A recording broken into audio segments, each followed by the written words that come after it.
भगवान श्री कृष्ण ने द्वापर युग में धरती पर जन्म लिया था। इन्हें भगवान विष्णु का अवतार माना जाता है। धरती पर इनका अवतार लेने का मुख्य उद्देश्य धरती को राक्षसों के अत्याचार से मुक्त कराना था। भगवान श्री कृष्ण के जन्म से लेकर उनकी बचपन की संपूर्ण लीला, श्री कृष्ण की बचपन की कहानियाँ के बारे में हम आज के इस लेख में बताने वाले हैं। यह लेख भगवान श्री कृष्ण के भक्तों के लिए बहुत ही खास है।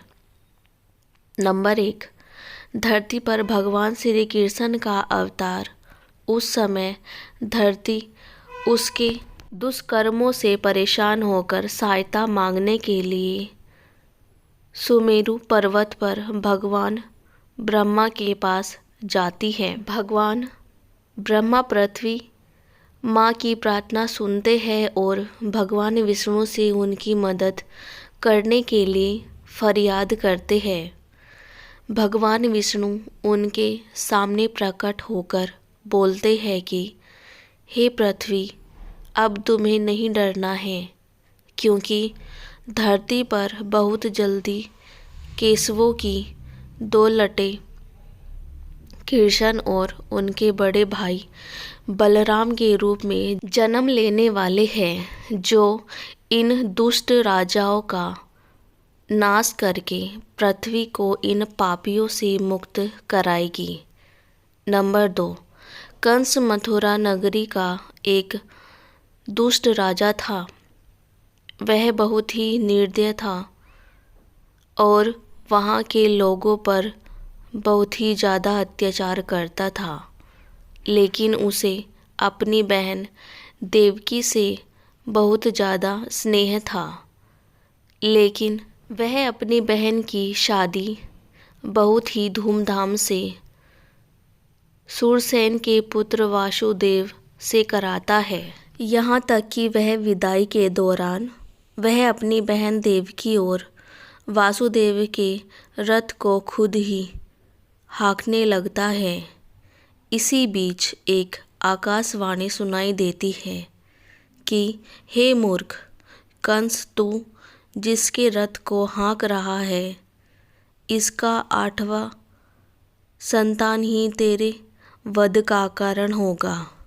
नंबर 3, जिसे सुनने के बाद कंस गुस्से में बाहर जाता है और वह रथ रोक अपने म्यान से तलवार निकालता है और देवकी की हत्या करने के लिए उस पर उठाता है कि उसी समय वासुदेव उसके पैरों में झुक के गिड़गिड़ाने लगते हैं और कहते हैं कि हे कंस, तुम मुझे और देवकी को छोड़ दो। इसके बदले में हमारी जितनी भी संतान होगी, जन्म के तुरंत बाद हम उन्हें तुम्हें सौंप देंगे।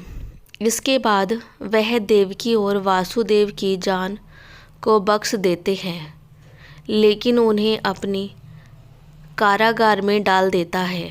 देवकी ने कारागार में एक एक करके 7 संतान को जन्म दिया, लेकिन कंस ने उन 7 संतान की हत्या कर दी।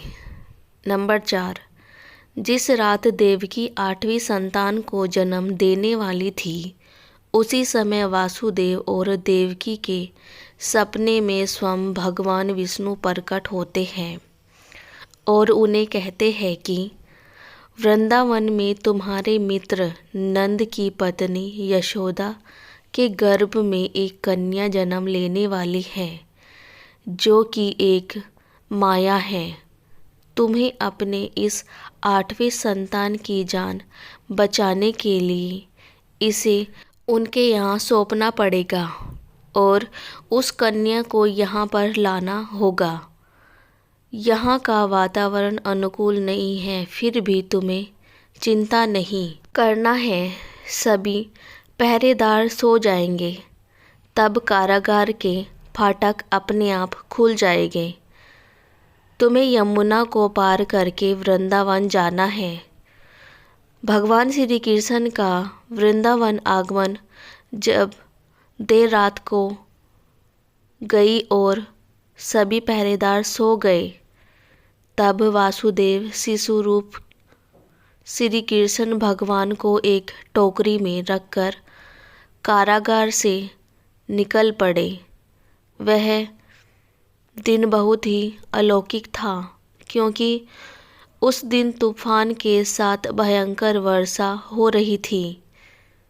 सभी कारागार के फाटक अपने आप खुल गए। यमुना नदी में पहुँचते ही वासुदेव को नदी ने स्वयं रास्ता दे दिया। वासुदेव तूफान और बारिश के बीच नन्हे श्री कृष्ण को लेकर चल पड़े। नवजात शिशु को बचाने के लिए यमुना को स्वयं शेषनाग प्रकट हो गए, जिन्होंने एक छाते की तरह भगवान श्री कृष्ण के शिशु रूप को वर्षा से भीगने से बचाया। वासुदेव भगवान श्री कृष्ण को वृंदावन लेकर पहुंच गए और उन्होंने यशोदा के बगल में सोई उनकी कन्या को उठाकर वहां पर भगवान श्री कृष्ण को लेटा दिया और फिर उस कन्या को अपने साथ कंस के कारागार में ले आए। कंस को जब पता चला कि देवकी की 8वीं संतान को जन्म दिया है, वह कारागार में जाता है और उनके कन्या को छीन लेता है। वह पृथ्वी पर कन्या को पटकना चाहता है कि इसी समय वह कन्या आकाश में उड़ जाती है और दिव्य रूप में प्रकट होते हुए कंस को चेतावनी देती हुई कहती है कि हे मूर्ख, तू मेरा क्या नाश करेगा? तेरा नाश करने वाला तो सुरक्षित जगह पर पहुंच चुका है। जल्दी तेरे पापों का दंड तुझे मिलेगा। जन्माष्टमी क्यों मनाई जाती है और कब मनाई जाती है आदि के बारे में विस्तार से जानने के लिए यहाँ भगवान श्री कृष्ण और राक्षसी पूतना जब कंस को पता चलता है कि देवकी और वासुदेव का 8वां संतान वृंदावन में कहीं पर है, तो उनकी हत्या करने के लिए वह पूतना नामक राक्षसी को वृंदावन भेजता है। पूतना एक सुंदर स्त्री का रूप धारण करके वृंदावन पहुंचती है और यशोदा के घर पहुंच जाती है।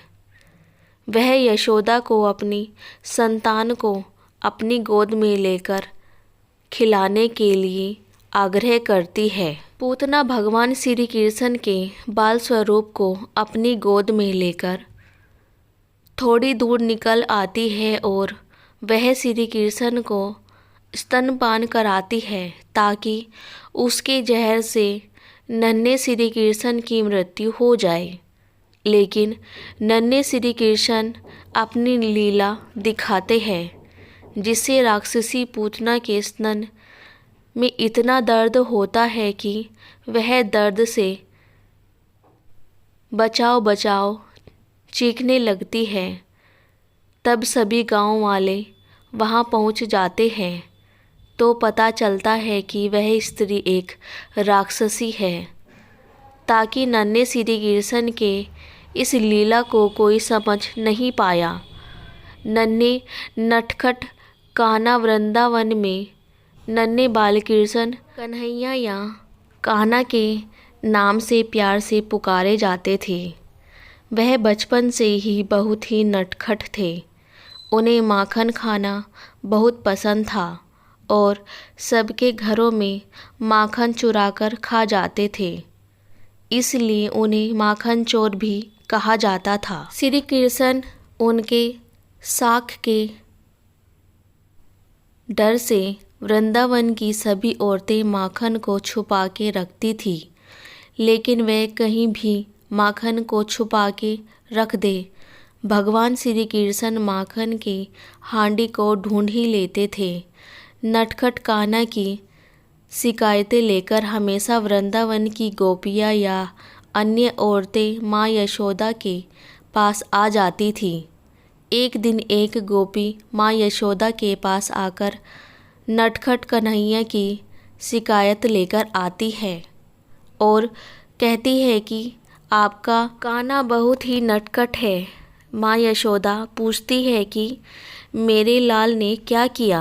गोपी बोलती है कि मैं सुबह गाय का दूध निकालने गई थी तो मैंने देखा कि किसी ने बछड़े को खोल दिया और बछड़े ने गाय का सारा दूध पी लिया। तब मैंने देखा कि कान्हा वहाँ पर खड़े मुस्कुरा रहा था। मैं समझ गई यह कान्हा की ही करतूत है।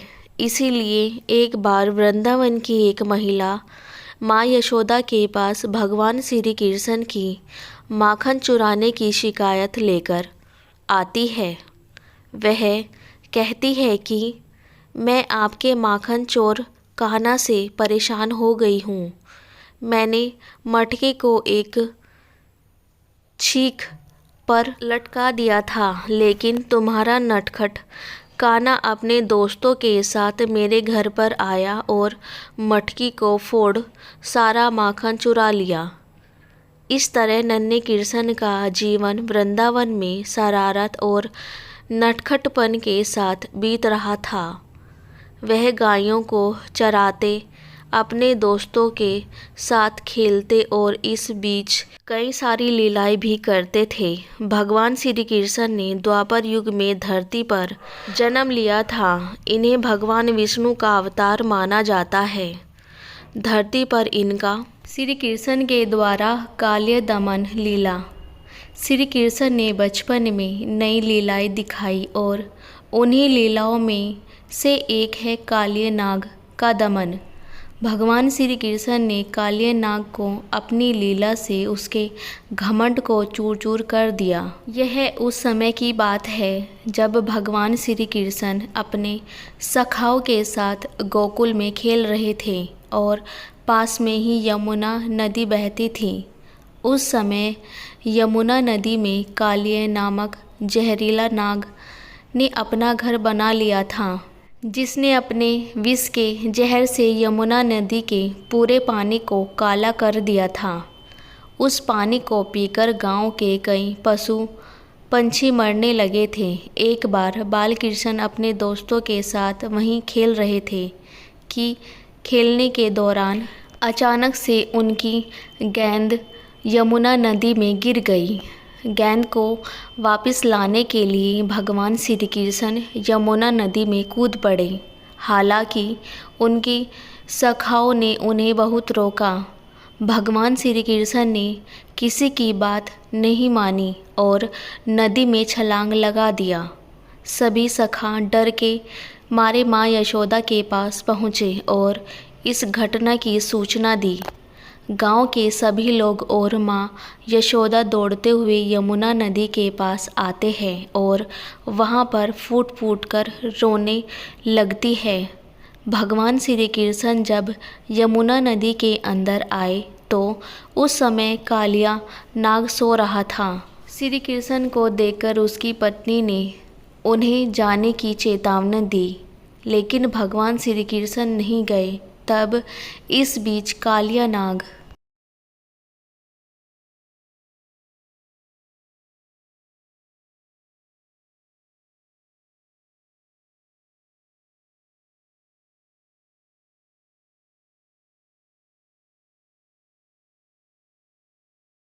जाग उठा। भगवान श्री कृष्ण ने कालिया नाग को यमुना नदी से प्रस्थान करके इसे विष मुक्त करने के लिए कहा, लेकिन कालिया नाग नहीं माना और वह अपने विशाल फन के साथ भगवान श्री कृष्ण पर हमला करने के लिए आगे बढ़ा। भगवान श्री कृष्ण उसके घमंड को तोड़ने के लिए उसके फन पर खड़े होकर पृथ्वी जितना भार लगा देते हैं, जिससे कालिया नाग को सहन नहीं हो पाता। उसी समय उसकी पत्नी आती है और भगवान श्री कृष्ण से उन्हें छोड़ने के लिए विनती करती है। इधर कालिया नाग भी डर के मारे भगवान श्री कृष्ण से माफ़ी मांगने लगता है। उसके बाद वह यमुना नदी से सदा के लिए चला जाता है और इस तरह यमुना नदी विषमुक्त हो जाती है। श्री कृष्ण की गोवर्धन पर्वत लीला। गोकुल के लोग हमेशा अच्छी वर्षा के लिए भगवान इंद्र को प्रसन्न करने के उद्देश्य से इंद्रायोज यज्ञ किया करते थे। एक बार भगवान श्री कृष्ण गोप ग्वाला के साथ गाय चराते हुए गोवर्धन पर्वत पर पहुँचे तो वहाँ पर उन्होंने गोपियों को 56 प्रकार के भोजन रखकर बड़े उत्साह से नाच गान करते देखा। उन्होंने पूछा कि यह क्या हो रहा है। गोपियों ने कहा कि इंद्र की पूजा की तैयारी हो रही है। भगवान श्री कृष्ण ने कहा कि इंद्र में क्या शक्ति है। गोपियों ने कहा कि उन्हीं के कारण तो वर्षा होती है और अच्छी फसल होती है। भगवान श्री कृष्ण ने कहा कि उनसे ज़्यादा शक्तिशाली तो हमारा गोवर्धन पर्वत है, जहाँ पर गायें चरती है, जिसके कारण वर्षा होती है। भगवान श्री कृष्ण के द्वारा गोवर्धन पर्वत की अनेक विशेषताएं बताई जाने के बाद सभी ब्रजवासी इंद्र के स्थान पर गोवर्धन की पूजा करने के लिए तैयार हो गए। जब यह बात भगवान इंद्र को पता चलती है तो वह बहुत क्रोधित हो जाते हैं और क्रोध में आकर ब्रजभूमि पर मूसलाधार वर्षा शुरू कर देते हैं। इस भयंकर वर्षा से सभी ब्रजवासी भयभीत हो जाते हैं और श्री कृष्ण की शरण में जाते हैं। तब पूरे ब्रजभूमि को बचाने के लिए भगवान श्री कृष्ण अपने कनिष्ठ उंगली पर गोवर्धन पर्वत को उठा लेते हैं और फिर सभी लोग पर्वत के नीचे शरण लेते हैं जब तक कि तूफान शांत ना हो जाए। यह देख भगवान इंद्र को अपनी गलती का एहसास होता है और वे भगवान श्री कृष्ण से क्षमा याचना मांगने लगते हैं।